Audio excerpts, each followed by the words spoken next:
Hello friends, જય શ્રી કૃષ્ણ. કેમ છો તમે બધા? મજામાં? આશા રાખું છું કે તમે બધા મજામાં હશો. હવે જો આજે છે ને મેં રોટલી વધારે કરી હતી.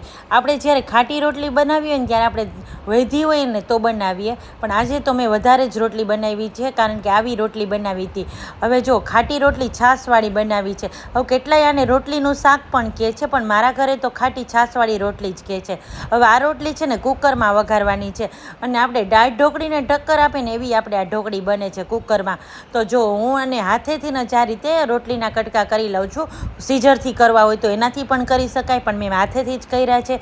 કુકરમાં તેલ મૂકી દીધું, તેલ ગરમ થઈ ગયું એટલે રાઈ મૂકી દીધી છે. રાઈ ફૂટી એટલે જીરું મૂકી દીધું છે, સૂકલ મરચું અને લીમડો નાખીને વઘાર કર્યો છે, અને પહેલાં માંડવીના દાણા નાખ્યા છે. હવે ખાટી રોટલીમાં માંડવીના દાણા તમને એવું લાગશે, પણ નાખજો એટલે બહુ જ સરસ લાગશે આ રોટલી ખાવાની. હવે બટેટું નાખ્યું છે. હવે હળદર અને હિંગ નાખીને આ પહેલાં સાતળી લેવાનું છે, કારણ કે બટેટું અને માંડવીના દાણા થોડા કડક હોય એટલા માટે પહેલાં તેલમાં સાતળવાના છે. હવે ડુંગળી નાખી દીધી છે, ટમેટું નાખી દીધું છે, ને મેં 2 મરચી કટ કરી હતી એ નાખી દીધું છે. હવે સરસ ચલાવી અને બીજા મસાલા કરી લેવાના છે. હવે આમાં છાશ નાખવાની હોય એટલે થોડીક આપણે સફેદ થઈ જાય એટલે મેં થોડું કાશ્મીરી મરચું પણ નાખ્યું છે. હવે લસણવાળી ચટણી નાખી છે, થોડીક લસણવાળી ચટણી નાખી તો સરસ ટેસ્ટ આવે. તો ધાણા જીરું અને મીઠું બાકી હતું એ પણ નાખી દીધા છે, અને આ બધું સરસ વેજીટેબલ મેં સાતળી લીધું છે. અને આમાં મેં અડધો ગ્લાસ જેટલું પાણી નાખ્યું છે, અને બીજી છાશ.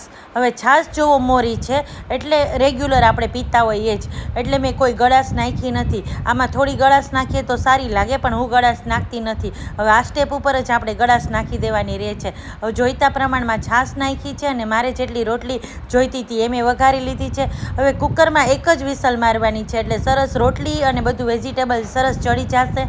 હવે જો વરાળમાં થોડી વાર રોટલી થીજે છે ત્યાં આ સાઈડ ઘી લઈ લીધું છે પેનમાં, અને આ સેવ કરું છું. જે આપણી જૂની મીઠાઈ કહીએ ને એ સેવની બરજ, તો થોડી એ પણ બનાવું છું, કારણ કે ગુડું સાવ વઘારેલી રોટલી ખાતી જ નથી. હવે જો આ સેવ સરસ શેકાઈ ગઈ છે, ગરમ પાણી થતું હતું એ પણ સરસ થઈ ગયું છે.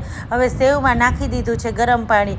હવે આને સરસ ચલાવી લઈ, લચકા પડતી આપણી સરસ સેવ થઈ ગઈ છે, અને એકદમ સરસ છૂટી થઈ છે. હવે જોઈતા પ્રમાણમાં એટલે કે ગળપણ જોઈતું હોય એટલી ખાંડ નાખી દીધી છે. મેં દળેલી ખાંડ નાખી છે, ઇલાયચી પાવડર નાખ્યો છે, અને સરસ તમને બતાવું કેટલી સરસ સેવ થઈ ગઈ છે. જો ચમચામાંથી પણ લસરી જાય એવી.